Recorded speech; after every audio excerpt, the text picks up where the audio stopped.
Hi everyone, we're back with some more Wonder. Padawan. That night, I cut off the little braid that on the back of my head. Dad noticed it first. Oh good, he said. I never liked that thing. Via couldn't believe that I cut it off. That took you years to grow, she said, almost like she was angry. Why did you cut it off? I don't know, I answered. Did someone make fun of it? No. Did you tell Christopher you were cutting it off? We're not even friends anymore. That's not true, she said. I can't believe you would cut it off just like that, she added snottily, and then practically slammed my bedroom door as she left the room. I was snuggling with Daisy on my bed when Dad came to tuck me in later. He scooched Daisy over gently and lay down next to me on the blanket. So, Augie Doggie, it really was an okay day?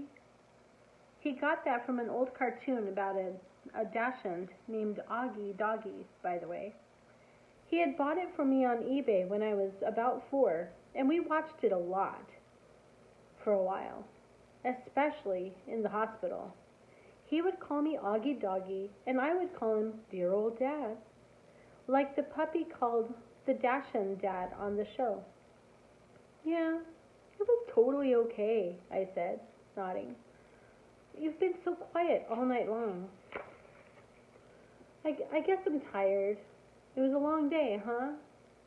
I nodded. But it was really okay? I nodded again.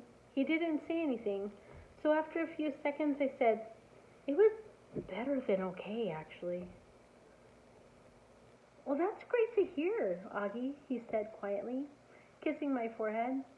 So it looks like it was a good call Mom made. You're going back to school. Yeah, but I could stop if I wanted, right? That was the deal, yes.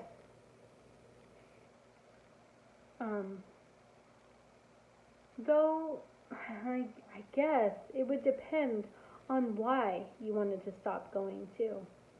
You know? You'd have to let us know. You'd have to talk to us and tell us how you're feeling. And if anything bad was happening, okay? You promised you'd tell us. Yeah. So can I ask you something? Are you mad at Mom or something? You've been kind of huffy with her all night long. You know, Augie, I'm as much to blame for sending you to school as she is. No, she's more to blame. It was her idea. Mom knocked on the door just then and peeked her head inside my room. I just wanted to say goodnight, she said. She looked kind of shy for a second. Hi, Mama, said Dad, picking up my hand and waving it to her. I heard you cut off your braid. Mom said to me, sitting down at the edge of the bed next to Daisy. It's not a big deal, I answered quickly. I didn't say it was, said Mom. Why don't you put Augie to bed tonight? Dad said to Mom, getting up. I've got some work to do anyway. Good night, my son. My son. That was another part of our Augie Doggie routine. Though I wasn't in the mood to say goodnight, dear old Dad. I'm so proud of you, said Dad. And then he got up out of bed. Mom and Dad had always taken turns putting me to bed. I know it was a little babyish of me to still need them to do that, but that's just how it was with us. Will you check in on Via? Mom said to Dad as she lay down next to me. He stopped by the door, turned around, and said, What's wrong with Via? Nothing, Mom said, shrugging. At least that she would tell me, but first day of high school and all. Said Dad, and then he pointed his finger at me and winked. It's always something with you kids, isn't it? He said. Never a dull moment, said Mom. Never a dull moment, said Dad. Good night, guys. As soon as the door closed, Mom pulled out the book she'd been reading to me for the last couple of weeks. I was relieved because I was really afraid that she'd want to talk. And I just didn't feel like doing that. But Mom didn't want to seem to talk either. She just flipped through the pages until she got to where we'd left off. We were about halfway through The Hobbit. "Stop, stop!" shouted Thorin. Mom said, reading aloud. But it was too late. The excited dwarves had wasted their last arrows, and now the bows that Bjorn had given them were useless. It was a gloomy party that night, and the gloom gathered still deeper on them in the following days. They had crossed the enchanted stream, but beyond it, the path seemed to straggle on just as before, and in the forest they could see no change. I'm not sure why, but all of a sudden I started to cry. Mom put down the book and wrapped her arms around me. She didn't seem surprised that I was crying. "It's okay," she whispered in my ear. "It'll be okay." "I'm sorry," I said between sniffles. "Shh," she said, wiping my tears with the back of her hand. "You have nothing to be sorry about." "Why do I have to be so ugly, Mom? Why?" I whispered. "No, baby, you're not. I know I am." She kissed me all over my face. She kissed my eyes that came down too far. She kissed my cheeks that looked punched in. She kissed my tortoise mouth. She said soft words that I know were meant to help me, but words can't change my face. Wake me up when September ends.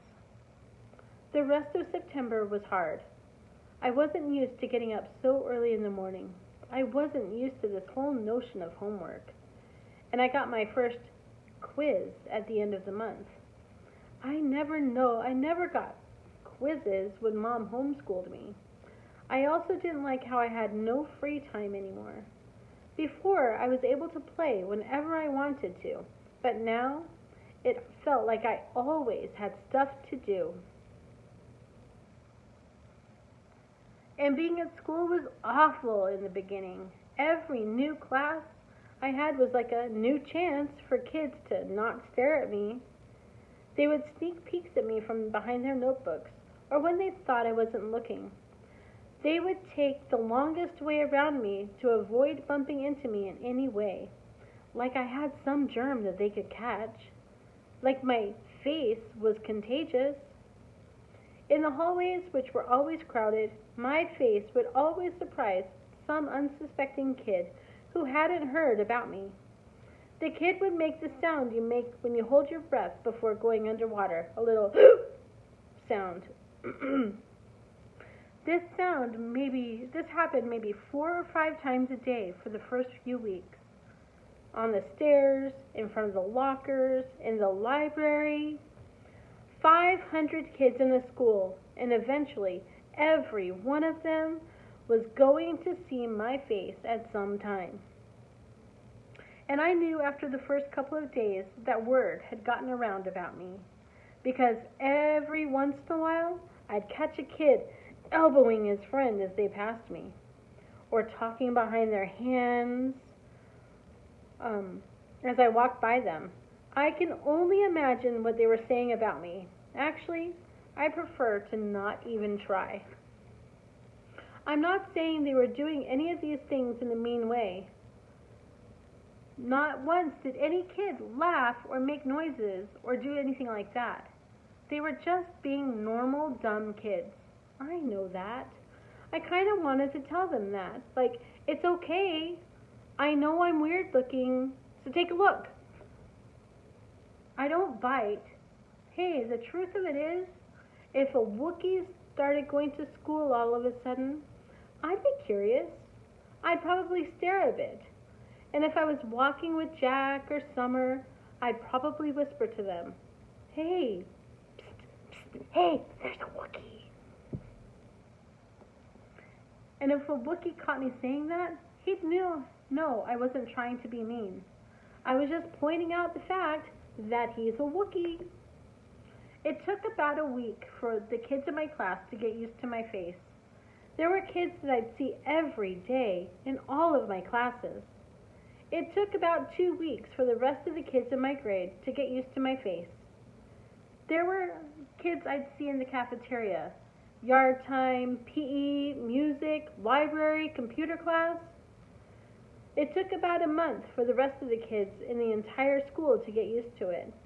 There were kids in all the other grades. There were big kids, some of them. Some of them had crazy haircuts. Some of them had earrings in their noses. Some of them had pimples. None of them looked like me. And we're going to finish with day.